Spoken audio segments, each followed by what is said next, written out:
So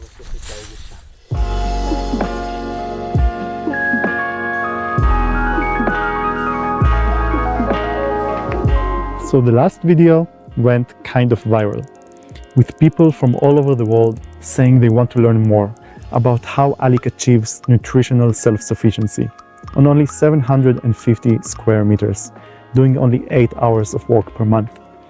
So in this video, we're going to do exactly that.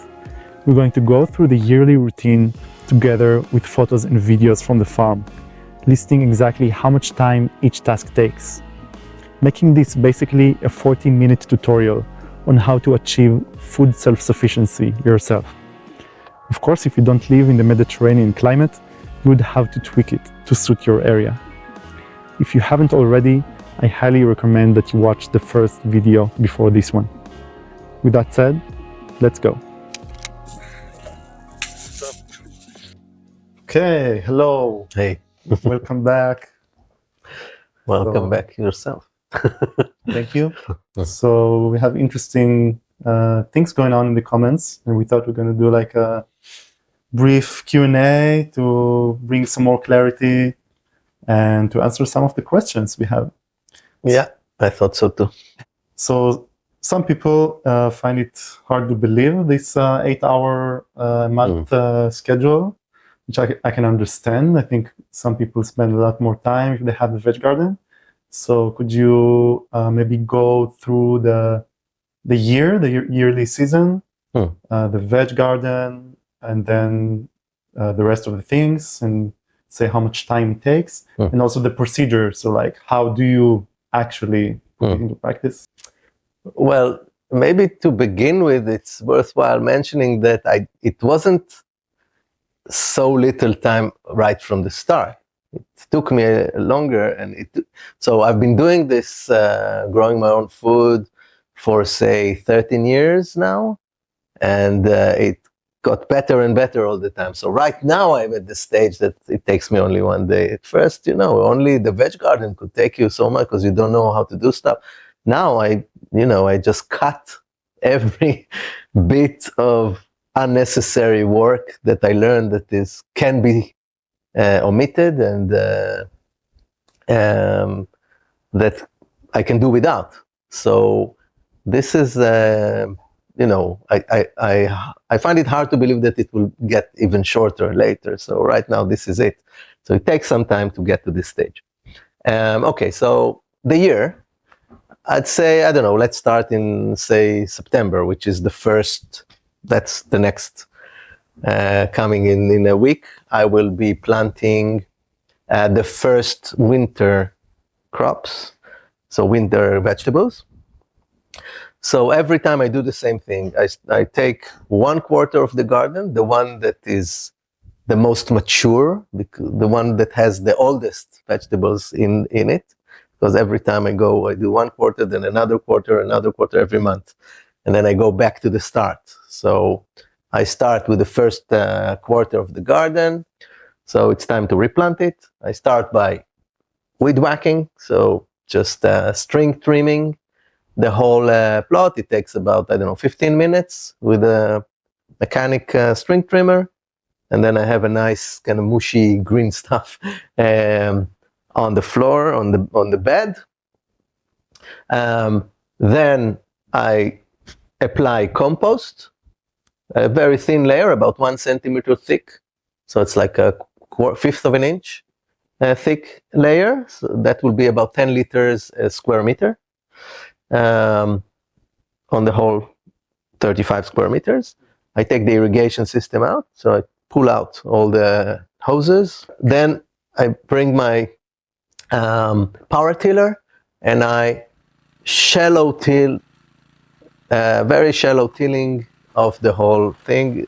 So the string trim is about 15 minutes, then the compost application, say half an hour with a wheelbarrow. Then the tilling takes, say 1 hour to do it. I do it like very thoroughly. So I have a weed-free area, and then you look at the bed and it looks very kind of, before starting to do this, I water the bed, the plot. so that it's easier.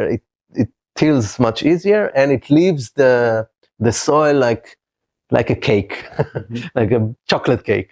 That's what you want it to be like.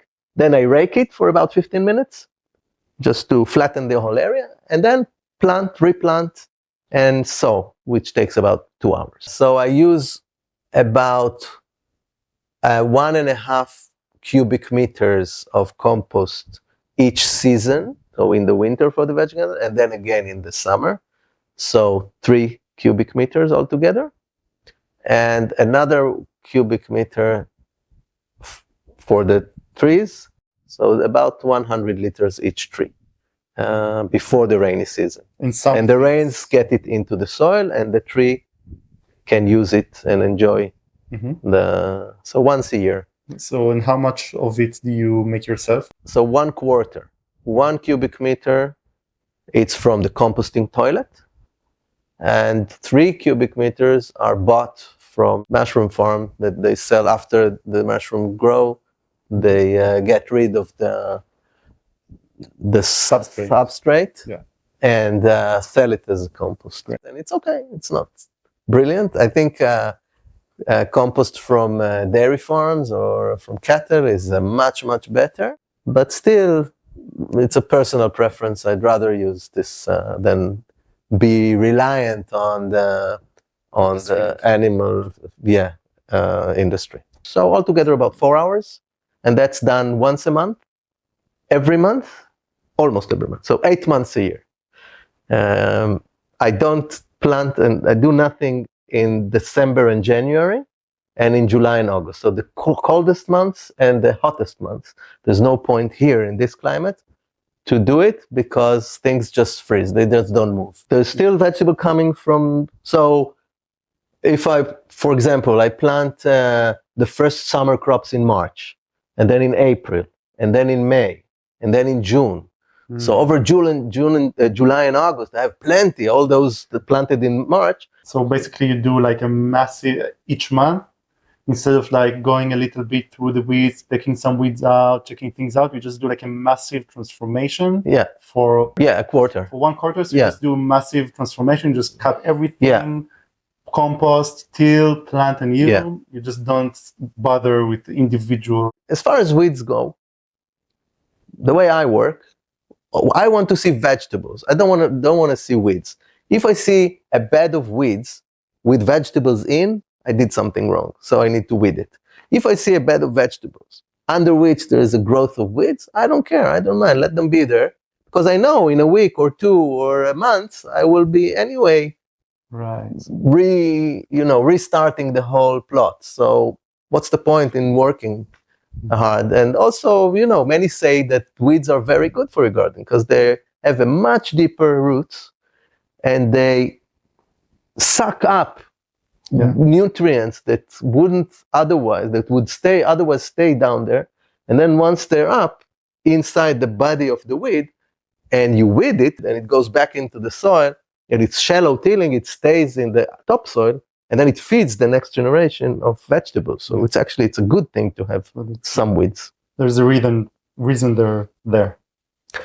Yeah, I think the reason is not for our sake. But we enjoy it. Yeah, but we enjoy it. It's good for us. Yeah, it's good for us. Some people eventually. They don't like the word weed. They want it out of the dictionary. It's true. Well, it's a good word. It's like foreigner. It's very relative. Who's foreign? It depends on who's looking and who's talking. Yeah. So weeds are. I mean, they call us weeds. Yeah. When weeds look at us, they say, "Oh, we can call them foreigners." Yeah, maybe, and they will call us foreigners back. Yeah. Yeah, we are the Okay. We are the bad guys. Yeah.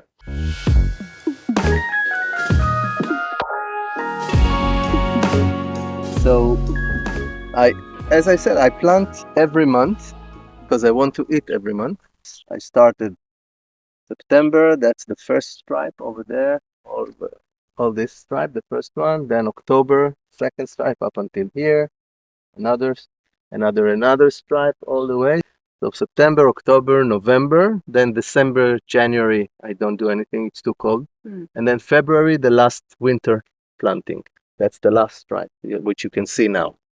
Then March comes the first summer crops. So I take out all the leftovers of the winter and plant the first summer crop.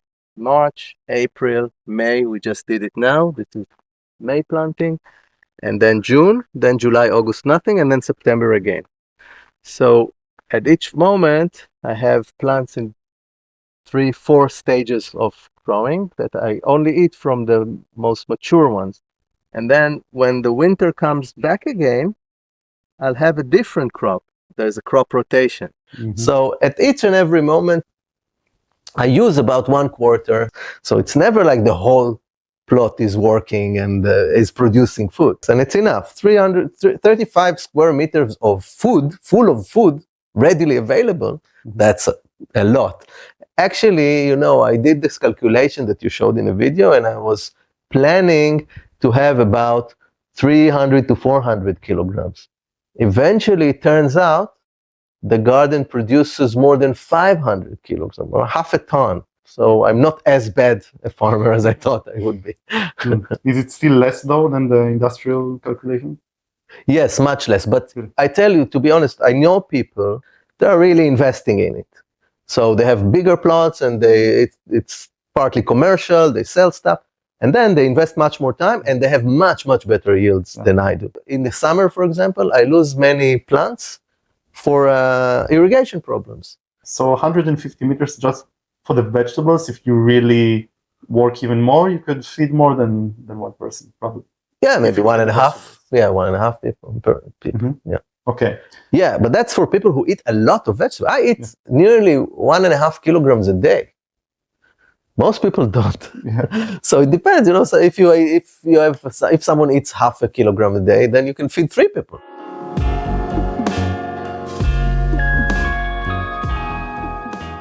Now we can look at the year starting in September, the olive oil, fava beans, and wheat. Right.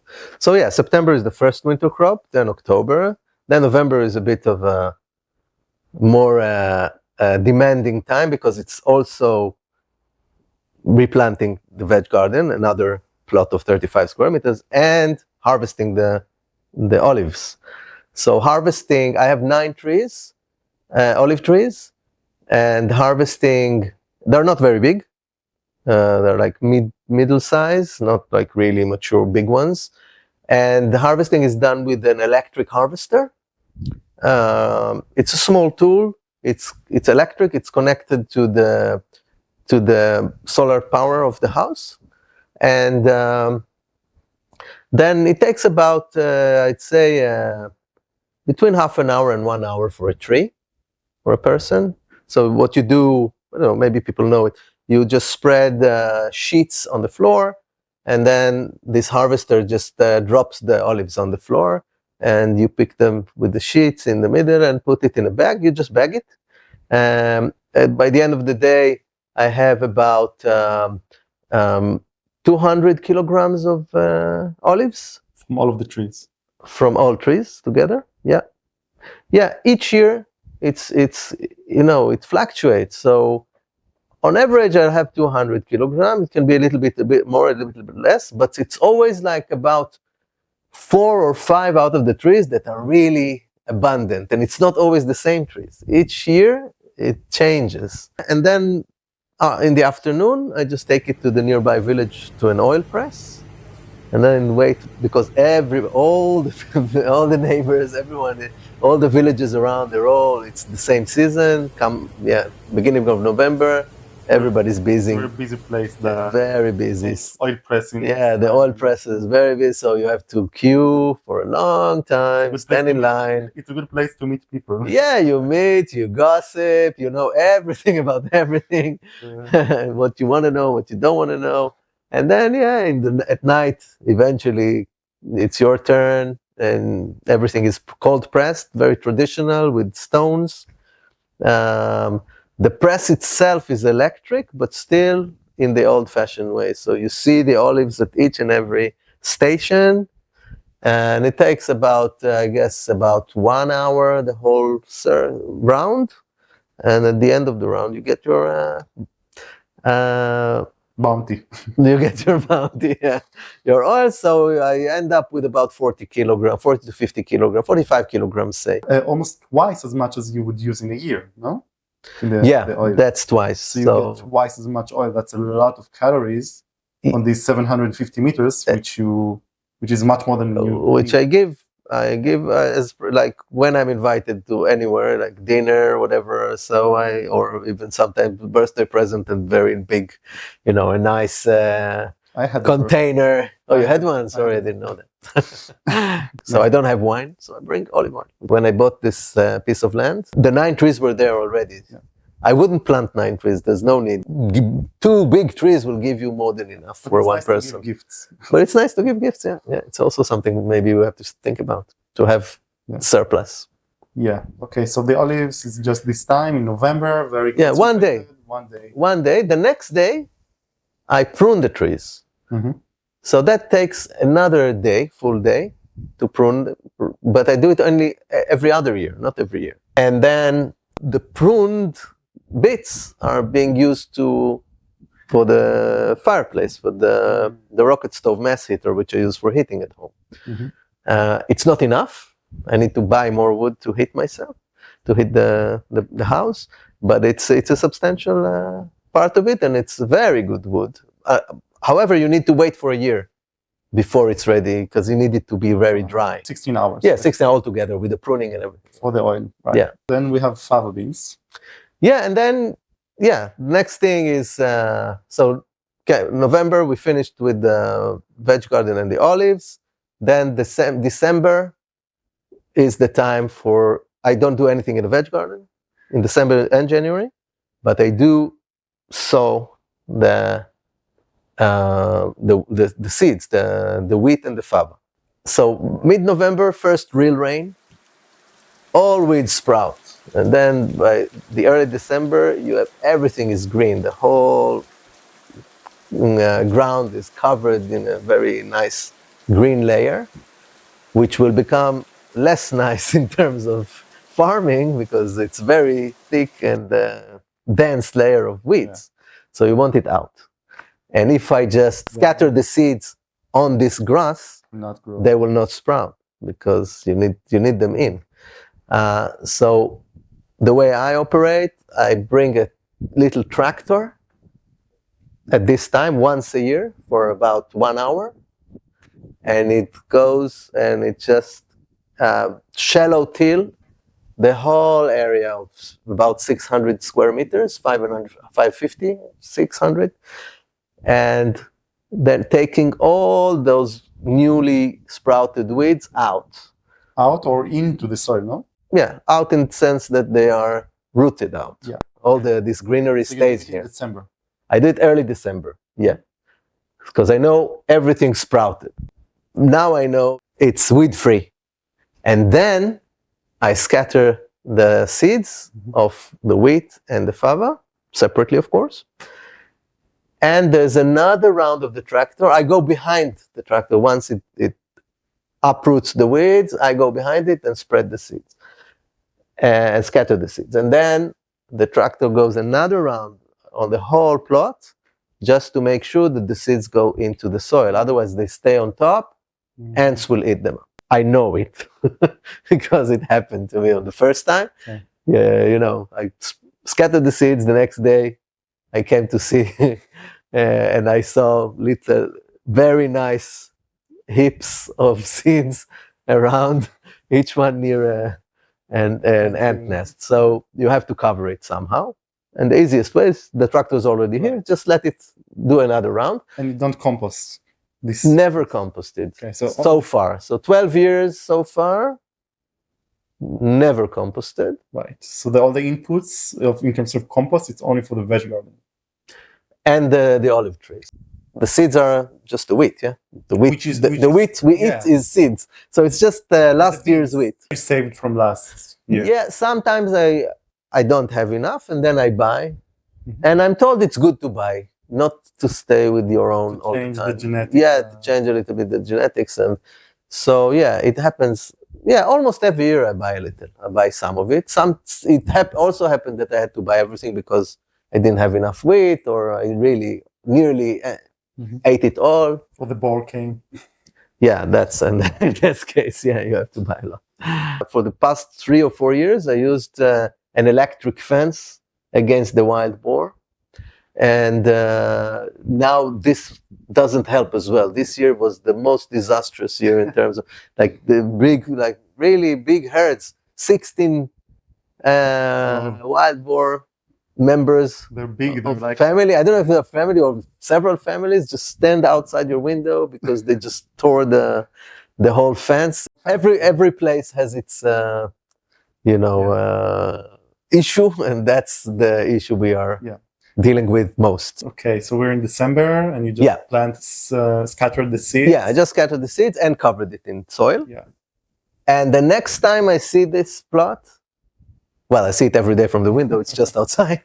But the next time I actually pay any special attention to it, or it needs my attention, is in May. There's nothing to be done. May is the hardest time of the year, because this is when the wheat and the fava is already harvest ready. So it needs to be harvested. I harvested with a sickle. It's not a lot of, it's a small area, relatively. It's about 500 square meters. And I do it like 1 hour every morning or 2 hours every morning. Yeah, so it took us about half a day to sow the seeds. So the tractor came, you went behind it, and then it covered everything. So about half a day, say 4 hours, the whole thing. I use a little like manual machine that will spread it evenly, the seed. So I don't throw it with my hand. I did it once. It's not, you want it dense and homogeneous. Okay. Not the carpet of seeds. Exactly. So it's better to use this little machine. I think it was aimed at spreading synthetic fertilizer in the, that was what it was made for. But it works great for spreading seeds, yeah. Because that's the advertisement on it. So that's what it says. Okay, so that was half a day. Now comes May. And then, as I said, about an hour a day, an hour or two a day, because I have to go to work. And so I do it for about 1.5 weeks or 2 weeks. So I'd say 2 days altogether, if I were to work. Yeah, 16 hours. Yeah. Harvesting just the wheat. No, everything. The wheat and the fava. So 550 square meters. Regardless of what it is, it takes you about the same, wheat, fava, it's the same. At the same time, kind of? Yeah, I do it at the same time. The wheat, the fava is ready much earlier, but there's no point doing it because I will thresh everything together. Okay. So I stand in front of the threshing machine and I do everything. And that takes, so by the time, once that's finished, about 2 days, say, then I have a little threshing machine that operates on a diesel engine. Was important from China, meant for rice originally.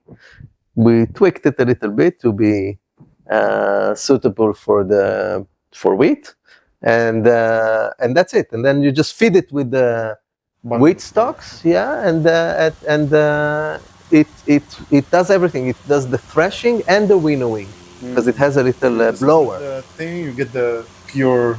Not pure. It's quite dirty.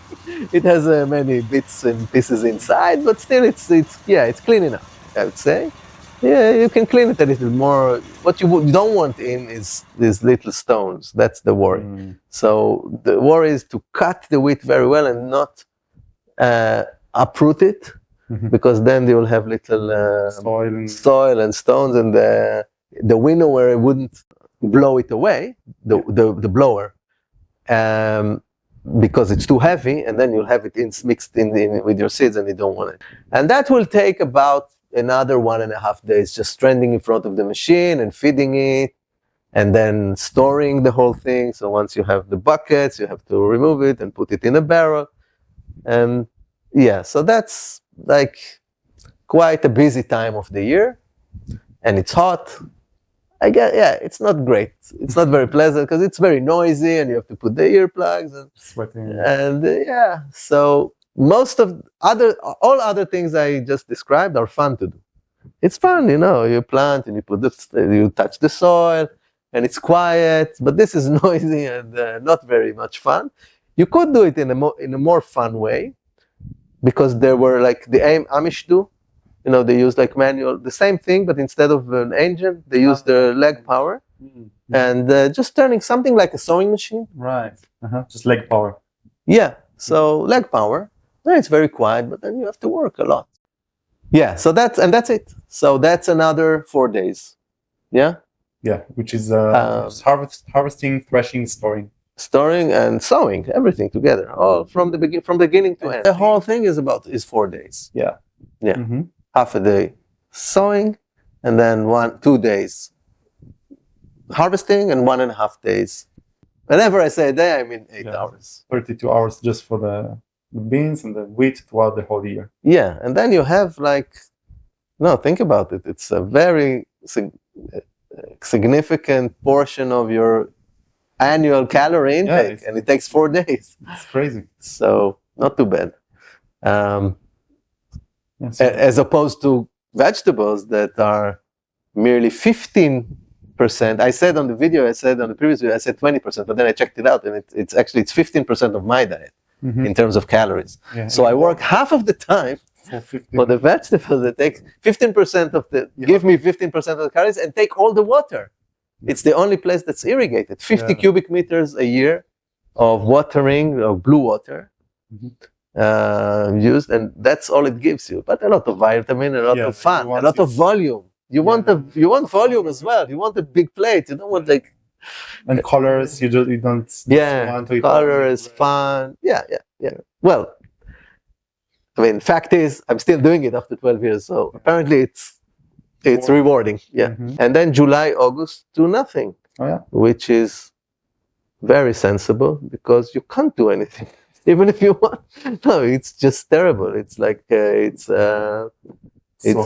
hell outside, and you wanna keep yourself cool and have a skinny dip in the pool, and that's it, and work indoors. The only work I do is in August, and that's challenging, but it's only 1 day, and that's the carob syrup. So I need sugars. My trees are very young, so hardly any fruit yet, but there is a mature, big carob tree. It's a local tree. It's been here for millennia, and it has very, very sweet fruit, but it has also seeds and lots of fiber. It's not like an apple. It's very dry. Yeah. And if you want to have only the sugars for the whole year, if you want it to be a supplier of sugar, and it grows wild. It grows everywhere wild. You can roam on the hill and just choose a nice tree with good fruit and pick it and harvest it and take it home. And you want it to use this sugar for the whole year. So you need to somehow take the sugar once it's ripe and good. Actually, what I use is a blender. I do it with a blender. I break it into pieces with water together. So I put water and the carob fruit inside and blend it together. So I have like a mixture, very wet mixture, a lot of water and pieces. I put it in a big tub and let it sit overnight. At this time, all the sugars move from the fruit to the water. Then I get rid of all the solid stuff. I leave only the liquid, and just put it on the stove and start reducing it. And you reduce it until it becomes not as thick as honey. Yeah, like maple syrup maybe. Even less thick. Yeah. Once you cool it, it will become thicker than it. Oh yeah, definitely. Yeah. Yes. That's like jam. Like this is the tricky bit. Once I made it and I did it and I went to the consistency that it should be in the end when it's cold. Oh. But then when it went cold, you just have, it's great also, you have candy. Yeah, exactly. It's a candy. So I prepare about 10 kilograms. I use about nearly 1 kilogram a month. But I do everything sweet. I use this as a sweetener for everything. So tea or bread like for dessert, and if you want to like really something really sweet like a cake or cookies, then that's a great sweetener, and it keeps like honey. It keeps very well all year round. That's it. So that's another day. That's in August. It's amazing. And then you have cakes and cookies that you grew yourself with the wheat and the oil, and you have everything you need to make sweets. Yes, actually, it's a pity I didn't think about it in advance. I would prepare one for this interview, and but I have none at this moment. Yeah, we can see the carob jars, the carob syrup jars. I just prepared it a couple of weeks ago.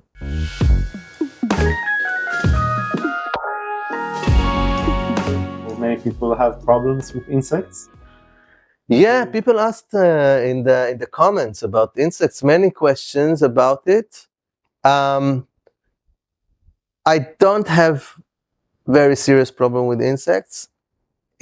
I can tell you my thoughts about it, why I don't have, and flatter myself that it's because I'm working right, but it may well be just a matter of luck, of the type of place. But I heard some story about the States in the comments, and I said, oh wow, that sounds like really serious, and I don't think it has much to do with the way people are working their land. So I can tell what I'm doing. So firstly, I do the crop rotation in the garden. So mainly I think pests attack the vegetables. This is like the main worry, because fava and wheat and olives are very, very resilient because they are local and they haven't been changed too much over the centuries. Maybe wheat did, but they're very, very resilient anyway.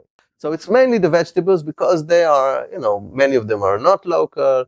I grow 40 types of vegetables over the year, about 25 in the winter, 15 in the summer types. So that's a lot of variety, and many are not local and they need protection. So I think the best attitude is simply grow 20-30% more than you would expect to eat. Because this is like, okay, that's your price. This is the cost of, growing without chemicals and synthetic chemicals, herbicides and pesticides and all that. Yeah, I lose some to aphids, especially the broccoli and some cabbages. I lose some to the mole. It's very territorial. So once you have one, you don't have others. So there's no point in chasing out because another one will come. So just leave it be. And it will eat some of your crops, but not much. How much it can store and eat? It stores its food underground. It's an underground animal. It digs tunnels and it eats mainly roots. So it will eat some of the carrots and it will eat some of the fennels. All right, so once in a while you see a fennel being sucked into the ground, and okay, that's my tax. So it's crop rotation that helps very much to protect the plants. And another thing is not watering too much, just giving as much water as needed, but not more. Much water will attract all sorts of pests. And I keep one bed of perennial herbs like sage and rosemary and lavender and a few more that I don't know the names in English of, but the local ones. And they are very strong, and I'm told they attract a lot of insects that would eat the little aphids and the little beetles and whatever is feeding on your plants, that they feed on them. So I think I have all sorts of pests in the garden, but they balance each other out.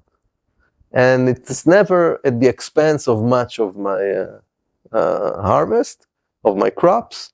So I guess I'm losing every year to all those pests, etc. I don't know, maybe 5% of the crops.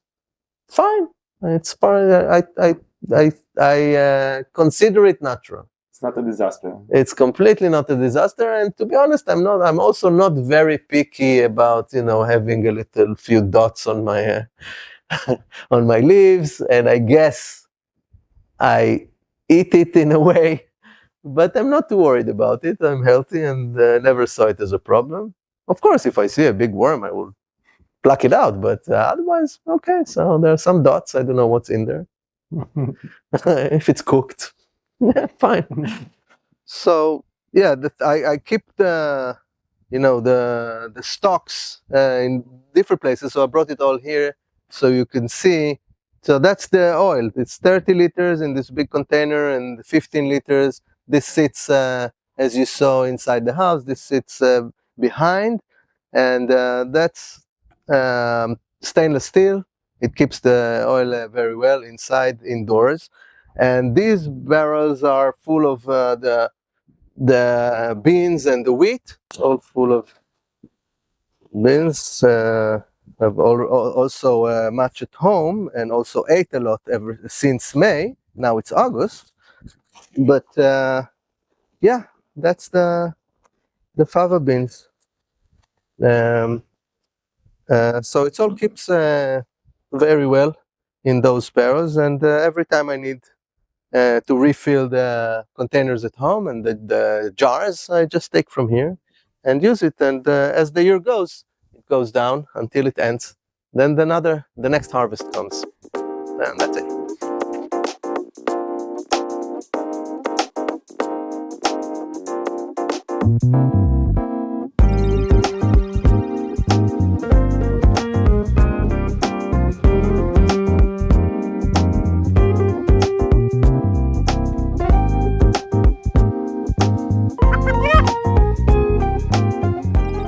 I used to have a small chicken coop, but first they were running free, and which was very nice to watch for a few hours until the first one was eaten by a dog. Oh. So, and then you realize, okay, they have to be caged. Yeah. And then they're caged in, and then you have to buy food for them. And then, it's, but I kept going like this for a few years until one day a fox went in and just slaughtered them all. And then I had the choice. I had to make the decision whether to bring a new flock or to try and survive without. And I decided against. I decided to leave it out. Once I discovered the replacement of eggs, which is, funnily enough, the cooking water of the fava, which is called aqua fava. It's just the water left after you cook any pulses like chickpeas or beans or lentils or whatever. And if you reduce it to the right concentration, you have something that does the same, whatever an egg does. It sticks. So you can bake eggs with, you can make mayonnaise, you can do whatever eggs do. So once I discovered that, I could do without I shut the chicken coop, and I just grow more wheat there. So I'm very happy about it. It's a lot of worry to keep animals, and they're caged, and you want them to be happy, and then you have males coming. It's not only hens, you have roosters as well. They start fighting, and in nature, if one is stronger than the other one flees and goes away. And but here they're locked inside. Think about it. Your worst enemy, your adversary, is here all day long. With you in the cage. Yeah, exactly. That's a terrible fate. And so yeah, it's a little mess. Wow.